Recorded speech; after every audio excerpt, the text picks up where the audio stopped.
जय हिंद। तो आप सभी की तैयारी बहुत अच्छे चल रही होगी। आज हम आपके सामने लाए हैं इंडेक्सेस, और इसमें हम देखेंगे कि इंडिया का रैंक क्या रहा है, और जो बाकी दुनिया है वो उसमें अगर किसी भी देश की बात किया जाए तो कौन सा देश टॉप पे रहा है, कौन सा देश बॉटम पे रहा है। तो ये जो सीरीज है, ये जो वीडियो है, वो हर एक एग्जाम के एस्पिरेंट को हेल्प करेगा, क्योंकि इंडेक्सेस से सवाल हमें हर एग्जाम में देखने को मिलते हैं। तो कृपया आप इस वीडियो को लास्ट तक देखें और अच्छे से चीजों को समझें। हम अभी बात करेंगे 2025 के जून महीने तक जो भी इंडेक्स आए हैं, जो भी रिपोर्ट आई हुई है, उस पर हम बात करने वाले हैं। देखिए, इसमें हम बात करेंगे world press freedom index, global peace index, world competitive index. ये सारे वो इंडेक्सेस हैं जिसमें हम बात करने वाले हैं, और ये सारे इंडेक्स जो आपके 2025 के हैं। तो जो करंट अफेयर का सेक्शन होता है उसमें बहुत बड़ा रोल प्ले करता है, और हर एग्जाम में हमें इंडेक्स से सवाल देखने को मिलते ही मिलते हैं। तो आप लोग इस वीडियो को लास्ट तक देखिए। हम बात करने वाले हैं पहला इंडेक्स है वो है वर्ल्ड प्रेस फ्रीडम इंडेक्स। और इस वर्ल्ड प्रेस फ्रीडम इंडेक्स में हम बात करें तो ये रिलीज कब हुआ था? 2 मई 2025 को। इसमें इंडिया की रैंक क्या रही थी? 151।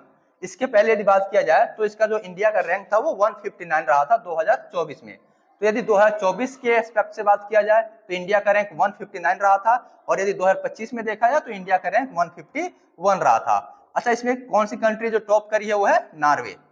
तो इसको रिलीज किसके द्वारा किया जाता है? रिपोर्टर्स विदाउट बॉर्डर, जिसको हम आरएसएफ के नाम से जानते हैं। तो ये वो मेन पॉइंट है जिसको आपको जानना चाहिए वर्ल्ड प्रेस फ्रीडम इंडेक्स के बारे में। आगे हम बात करें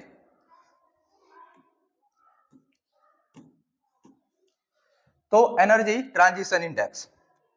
एनर्जी ट्रांजिशन इंडेक्स ये कब रिलीज हुआ था? मई 2025 में। इंडिया का रैंक क्या रहा इस बार? 71। अच्छा, पिछली बार जो इंडिया का रैंक रहा था वो रहा था 63 2024 में। इस बार 71 है एनर्जी ट्रांजिशन इंडेक्स में। अच्छा, इसमें कौन सी कंट्री है जो टॉप की है? वो है स्वीडन। अच्छा, इसको किसके द्वारा रिलीज किया जाता है? तो वर्ल्ड इकोनॉमिक फोरम के द्वारा इसको रिलीज किया जाता है। तो अभी हम बात कर रहे थे किसके बारे में? एनर्जी ट्रांजिशन इंडेक्स 2025 जो रिपोर्ट आई है इसके बारे में। इसमें हमने ये भी देख लिया कि 2024 में इंडिया की रैंक क्या रही थी और इस बार क्या रहा है। तो 2024 के कंपैरिजन में इस बार रैंक थोड़ा सा भारत का गिरा हुआ है, क्योंकि 63 से 71 पहुंच गया है। आगे हम बात करें तो ग्लोबल रिटायरमेंट इंडेक्स ये कब रिलीज हुआ था? मार्च 2025 में। इसमें इंडिया की रैंक रही थी 67, और जो कंट्री टॉप करी है वो है नॉर्वे। इसको किसके द्वारा रिलीज किया जाता है? तो नेटएक्सिस ग्लोबल के द्वारा इसको रिलीज किया जाता है। ये किस पे आधारित होता है? Health, quality of life, finance, इन सब चीजों पे ये आधारित होता है। तो ग्लोबल रिटायरमेंट इंडेक्स में जो भारत की रैंकिंग रही है वो क्या रही है? 67, और जो नॉर्वे है उसने क्या किया है? टॉप किया है। आगे हम बात करें तो इंडियन जस्टिस रिपोर्ट 2025, तो इसको रिलीज किया गया था मार्च 2025 में। टॉप लार्ज स्टेट जो है वो कौन है? Karnataka. Release by Tata trust के द्वारा इसको रिलीज किया जाता है। और ये क्या है? इंडिया जस्टिस रिपोर्ट, यानी कि इंडिया में जो भी जस्टिस है उसमें कौन सा स्टेट है जो टॉप कर रहा है? तो वो है कर्नाटका। आगे हम बात करें तो डेमोक्रेसी इंडेक्स 2025, और डेमोक्रेसी इंडेक्स में इंडिया का क्या रैंक रहा है, कौन सा कंट्री टॉप किया, इसके बारे में बात करेंगे। ठीक है, इसको रिलीज कब किया गया था? फरवरी 2025 को। इसमें इंडिया का जो रैंक रहा है वो 41 रहा है। जो टॉप कंट्री है इसमें नॉर्वे है, और इसको रिलीज किसके द्वारा किया जाता है? इकोनॉमिस्ट इंटेलिजेंस यूनिट, यानी कि EIU के द्वारा। ठीक है, ये किस पे आधारित होता है? Electoral process, civil liberties and political culture पे ये आधारित होता है। तो डेमोक्रेसी इंडेक्स भी बहुत ही इंपॉर्टेंट चीज रहने वाला है। तो आप इन सब चीजों को एक बार विशेष रूप से देख लीजिए। इसमें इंडिया का रैंक जो है वो 41 रहा है। आगे हम बात करें तो ग्लोबल पीस इंडेक्स, और ग्लोबल पीस इंडेक्स भी बहुत ही इंपॉर्टेंट पॉइंट रहने वाला है। इसको रिलीज किया गया था जून 2025। कौन सी कंट्री टॉप करी है? तो आइसलैंड। और इसमें इंडिया का रैंक क्या रहा है? 132। और इसको किसके द्वारा रिलीज किया जाता है? तो institute for economics and peace के द्वारा इसको बार बार रिलीज किया जाता है। तो इंडिया की रैंक इसमें 132 रही है ग्लोबल पीस इंडेक्स में, जो कि बहुत ही बुरी बात है हमारे देश के लिए।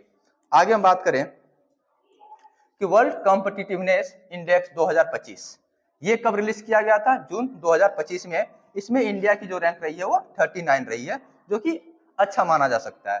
जो कंट्री टॉप करी है वो है डेनमार्क, और इसको रिलीज किसके द्वारा किया जाता है? IMD स्विट्जरलैंड के द्वारा इसको बार बार क्या किया जाता है? रिलीज किया जाता है। तो वर्ल्ड कॉम्पिटिटिवनेस इंडेक्स में जो इंडिया का रैंक रहा है वो है 39। आगे हम देखते हैं कि स्टार्टअप इकोसिस्टम इंडेक्स 2025, इसको कब रिलीज किया गया था? मई 2025 में। इसमें इंडिया की रैंक क्या रही थी? 20।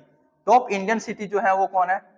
बेंगलुरु। रिलीज किसके द्वारा किया गया है? इसको स्टार्टअप ब्लिंक के द्वारा इसको रिलीज किया गया है। तो स्टार्टअप इकोसिस्टम इंडेक्स 2025 जो है इसमें इंडिया का रैंक रहा है 20 और इंडिया की जो टॉप सिटी रही है वो कौन रही है? बेंगलुरु। ये दोनों आपके लिए बहुत ही इंपॉर्टेंट पॉइंट रहने वाले हैं। आगे देखिए तो SDG इंडिया इंडेक्स, और SDG इंडिया इंडेक्स इसको कब रिलीज किया गया था? जून 2025 में। इसमें जो टॉप स्टेट रहा है वो रहा है केरला, जो बॉटम स्टेट रहा है वो है बिहार। तो ये दोनों बहुत ही इंपॉर्टेंट पॉइंट है। रिलीज कब किया गया ये तो नहीं पूछता, लेकिन टॉप स्टेट कौन रहा है? वो है केरला और बॉटम स्टेट रहा है बिहार। इसको किसके द्वारा रिलीज किया जाता है ये भी इंपॉर्टेंट पॉइंट है। तो ये है नीति आयोग के द्वारा इसको बार बार रिलीज किया जाता है SDG इंडिया इंडेक्स।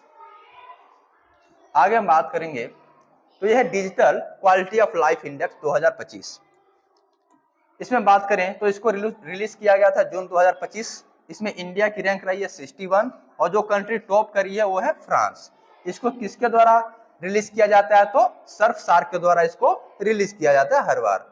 तो इसमें इंडिया की रैंक क्या रही है? 61। हम बात किसकी कर रहे हैं? Digital quality of life index 2025 की। आगे देखिए आप लोग, तो इसमें हम देख लें गुड गवर्नेंस इंडेक्स 2025 इंडिया, इसको कब रिलीज किया गया था? अप्रैल 2025। इसमें जो टॉप स्टेट रहा है वो है आपका तमिलनाडु। रिलीज किसके द्वारा किया गया है? DARPG, जिसको डिपार्टमेंट ऑफ एडमिनिस्ट्रेटिव रिफॉर्म कहा जाता है। तो ये इंपॉर्टेंट पॉइंट है कि कौन सा स्टेट इसमें टॉप किया है। गुड गवर्नेंस इंडेक्स 2025 में तमिलनाडु ने इस बार टॉप किया है। आगे हम बात करें कि वर्ल्ड टैलेंट रैंकिंग 2025 ये कब रिलीज किया गया? जून 2025। इंडिया का रैंक इसमें क्या रहा? 56। जो टॉप कंट्री है वो है स्विट्जरलैंड। रिलीज किसके द्वारा किया जाता है? IMD के द्वारा इसको बार बार रिलीज किया जाता है। तो वर्ल्ड टैलेंट रैंकिंग ये इंपॉर्टेंट चीज है और इसको आप लोग विशेष रूप से याद कर लीजिएगा कि इंडिया की रैंक जो रही है इस बार वो 56 रही है। जो टॉप कंट्री है, जिस कंट्री ने टॉप किया वो है स्विट्जरलैंड। करें तो ग्लोबल स्लेवरी इंडेक्स, तो ग्लोबल स्लेवरी इंडेक्स में यदि बात किया जाए, इसको रिलीज किया गया था मई 2025 को। India second highest population under modern slavery. ये बहुत ही गलत बात है हमारे लिए और हमारे देश के लिए कि जो इंडिया है वो highest population under modern slavery, यानी कि मॉडर्न स्लेवरी में देखा जाए तो इंडिया जो सेकेंड हाईएस्ट पोजीशन पे है, जो कि बहुत ही गलत बात है। इसको रिलीज किसके द्वारा किया जाता है? वॉक फ्री फाउंडेशन के द्वारा इसको रिलीज किया जाता है ना। मेजरमेंट का यूनिट क्या होता है? फोर्स लेबर, यानी कि जबरदस्ती किसी से लेबर कराना, ह्यूमन ट्रैफिकिंग, चाइल्ड स्लेवरी, इन सब चीजों में देखा जाए तो इंडिया का जो पोजीशन है वो सेकंड रहा है, जो कि हमारे लिए बहुत ही गलत बात है। आगे हम बात करें इकोनॉमिक फ्रीडम इंडेक्स 2025। यदि इसमें बात किया जाए तो इसको रिलीज किया गया था मार्च 2025 को और इंडिया का जो रैंक रहा 131। देख रहे हैं तो इकोनॉमिक फ्रीडम इंडेक्स में भारत का जो रैंक रहा 131 रहा है। जो टॉप करी कंट्री वो है सिंगापुर और इसको रिलीज किसके द्वारा किया जाता है? तो हेरिटेज फाउंडेशन के द्वारा रिलीज किया जाता है। तो ये वो सारे इंडेक्स हैं जो कि आपके एग्जाम के लिए बहुत ही ज्यादा वैल्यूएबल रहने वाले हैं, बहुत ही ज्यादा इंपॉर्टेंट रहने वाले हैं। तो अभी हमने जो भी इंडेक्स आपको बताया इसको आप एक बार अच्छे से देख लीजिएगा, अच्छे से एनालिसिस कर लीजिएगा, पढ़ लीजिएगा और इंडेक्स के जो मोस्ट प्रोबेबली क्वेश्चन है वो आपको यहीं से देखने को मिलेंगे। तो कृपया करके आप अपने मेहनत को करते रहिए, एग्जाम बहुत पास में है। हम और भी करंट अफेयर से जुड़े और भी वीडियो हम आपको जल्दी लाने वाले हैं, जिससे आप लोग देख लीजिएगा। अलग अलग स्कीम, स्पोर्ट्स, इन सारी चीजों पे हम वीडियो लाने वाले हैं। तो आप हमसे जुड़े रहिए। अभी के लिए धन्यवाद।